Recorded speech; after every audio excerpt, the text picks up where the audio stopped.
Another day, another basketball stories na naman ang pagkukwentuhan natin.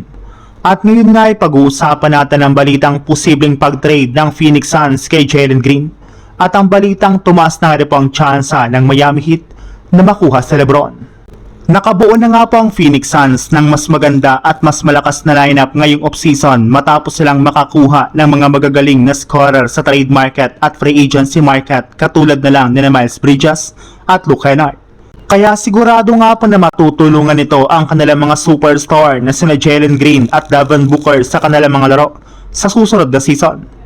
Inaasahan nga po na makakapag-compete na sila ng mas maayos sa West at makakaangat agad sila sa itaas ng standings. Sa madaling salita, malaki nga po expectation sa kanila ng mga fans at maging ng kanilang front office.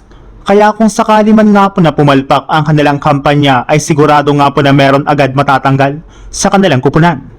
At isa nga po sa mga itinuturo na posibleng i-trade agad ng Suns ay ang kanilang batang player na si Jalen Green na kapag nagpatuloy nga po ang pagiging injury prone nito at ang pag-struggle nito sa kanyang opensa, ay hindi nga po malabo na i-trade agad siya ng team sa kalagitnaan ng offseason bago man sumapit ang trade deadline sa Pebrero.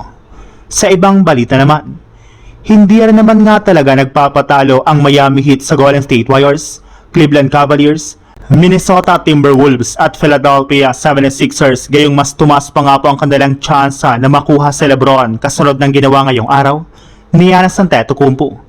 Ayon nga po sa ibinulgar ng isang insider, pasekreto na nga pong nire-recruit ni Giannis Antetokounmpo sa LeBron para sumali ito sa Miami Heat sa lalong madaling panahon. Personal na nga po niya itong kinausap at kagaya nga po kay Draymond Green ay naglahad rin nga po ito ng kanyang sariling pitch para lamang makumbinsi ito. Kumpara nga po sa ibang teams ay mas madaming benefits nga po ang makukuha ni LeBron kapag pinili nga po niya ang Miami. Kagaya na lang ng pagkakaroon niya dito ng year-round golf. Isa rin nga po silang legit na contender at mas maganda nga po ang kanyang magiging story sa pagbabalik nito sa kanyang dating kupunan. Maliban rin nga po dyan sa LeBron nga po ang magiging primary ball handler sa kanilang lineup, which is papabor sa kanya lang gusto.